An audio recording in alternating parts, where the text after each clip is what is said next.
Chào các bạn yêu hoa lan. Hôm nay cuộc sống thực mình xin mời các bạn ngắm thử cây lan hội điệp của mình. Các bạn có thấy điểm gì khác biệt so với những cây lan hội điệp khác?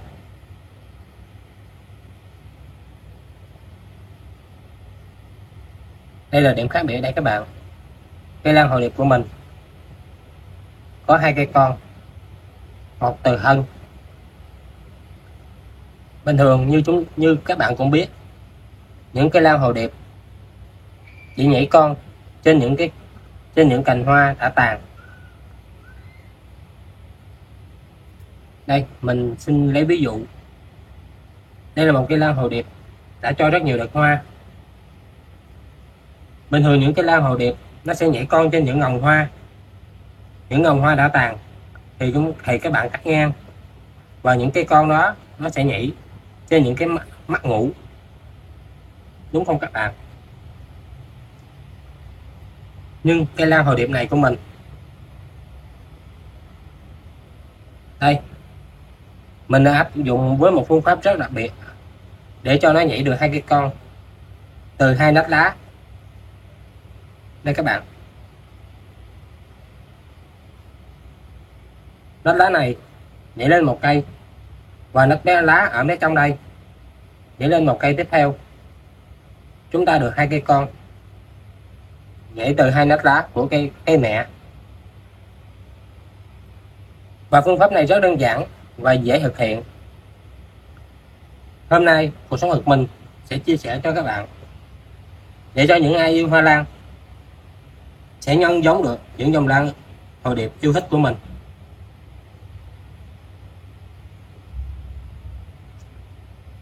Chúng ta sử dụng một cọng dây sạc điện thoại hoặc là những cọng dây điện có lõi đồng nhỏ để thực hiện phương pháp này.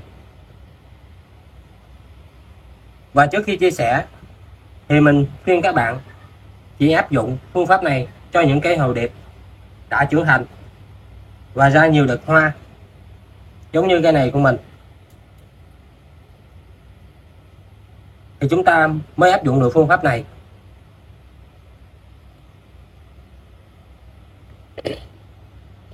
Chúng ta không nên áp dụng đối với những cây hội điệp đang trong giai đoạn trưởng thành.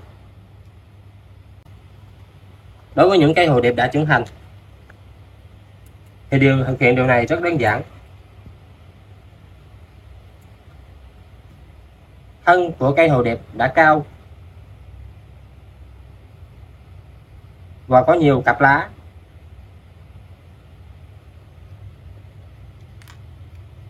Chúng ta sử dụng một dây điện có lõi đồng nhỏ, bên ngoài có bọc vỏ nhựa để tiến hành.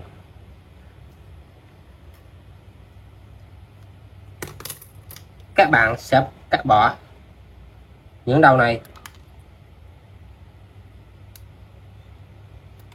và chỉ sử dụng một đoạn ngắn khoảng 10 cm, có thể ngắn hơn. Các bạn sẽ loại bỏ phần bọc nhựa mép bên ngoài. Chúng ta sẽ sử dụng cọng dây đồng nhỏ phía trong đây.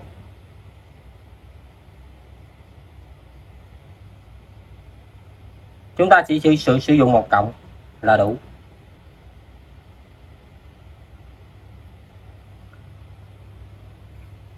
Chúng ta sẽ xác định muốn cây của chúng ta ra một hoặc hai con, bởi vì cây con của chúng ta sẽ mọc trong nách lá này và nách lá này.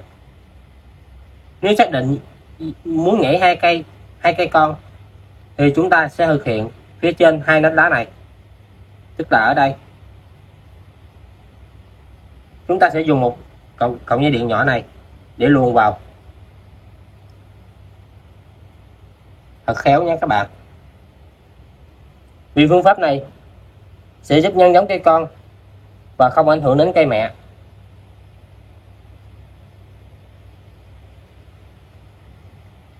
Chúng ta sẽ sử dụng một phút nhựa hoặc là một cái tăm bông gì cũng được các bạn. cắt bỏ hai phần này, sẽ sử dụng phần nhựa đây. Phần dây điện này các bạn sẽ xoắn lại, hoặc có thể cột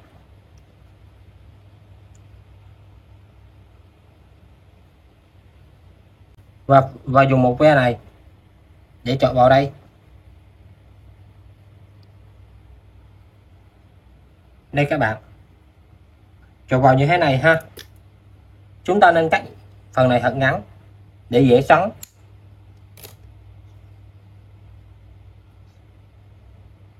Siết chặt cọng dây điện này lại.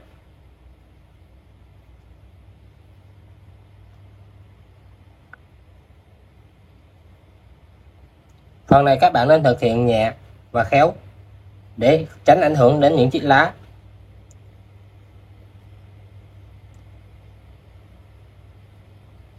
Sau khi đã xoắn chặt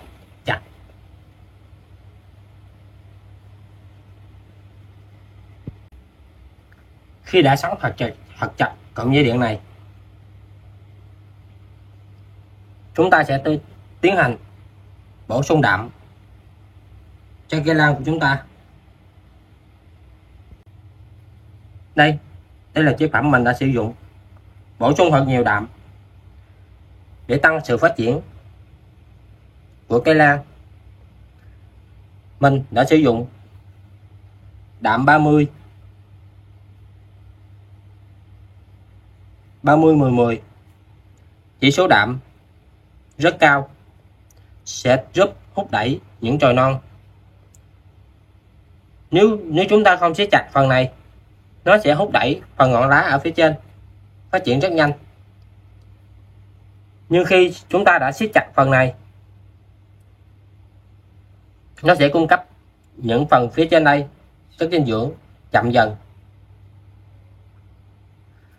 Với lượng đạm này thì các bạn sẽ tưới cho mình khoảng 4 ngày một lần, 4 đến 5 ngày một lần. Và phần cọng dây điện này khoảng 2 ngày các bạn hãy xoắn tiếp, xoắn cho nó chặt thêm vào, và cứ tiến hành xoắn đều đặn khoảng 3 đến 4 lần để giúp cho cọng dây điện siết chặt vào thân của cây lan khoảng 1 mm là được. Các bạn nên nhớ chỉ khoảng 1 mm thôi ha. Về phần đạm này, chúng ta sẽ tưới như bình thường, tưới vào gốc giá thể và mặt dưới của lá đều đặn. Sau khi mình áp dụng phương pháp này được khoảng 1 tuần thì cái lá ngay đất này, cái lá đây, do dây điện siết chặt vào, chiếc lá này sẽ bị héo và nhăn nheo do thiếu chất dinh dưỡng. Ngọn lan sẽ đứng lại và không phát triển thêm nữa. Và sau khoảng 20 ngày đến 1 tháng thì các bạn sẽ thấy ở những nách lá này sẽ nhảy ra những cây con. Trong giai đoạn đầu của cây con, các bạn hạn chế tưới nước vào cây con vì rất dễ làm đọng nước, làm thối cây con của chúng ta. Sau khoảng 1 tháng 10 ngày, khi cây con đã được 1 đến 2 lá thì các bạn sử dụng những rêu rừng để đắp lên cái phần cây con, đắp lên cái phần bẹ lá này, đắp sát vào, bó vào cái phần đất lá này, và tưới đạm vẫn như bình thường, đều đặn 4 đến 5 ngày một lần. Đây là mình lấy ví dụ, vì thực hiện điều này cần mất rất nhiều thời gian, tầm 1 đến 2 tháng mới ra kết quả. Khi cây con đã bắt đầu nhú rễ thì chúng ta sẽ tháo phần dây điện này ra để cho thân cây mẹ lấy lại chất dinh dưỡng và không bị suy. tháo phần dây điện này ra.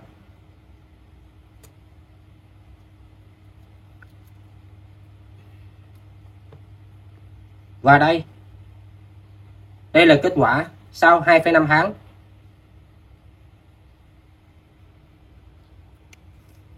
Mà mình đã áp dụng. Khi cây con đã ra được nhiều rễ như thế này và nhiều lá non, chúng ta có thể cắt ra để nhân giống những cây lan hồ điệp.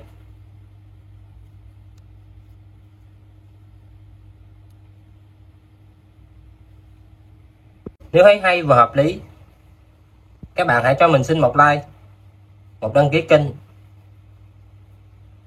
hoặc có ý kiến nào khác, các bạn hãy comment bên dưới video để chia sẻ kinh nghiệm thêm cho mình và các bạn khác.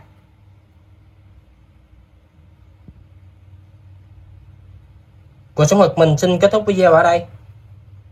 Hẹn gặp lại các bạn trong những video lần sau. Thân chào tạm biệt.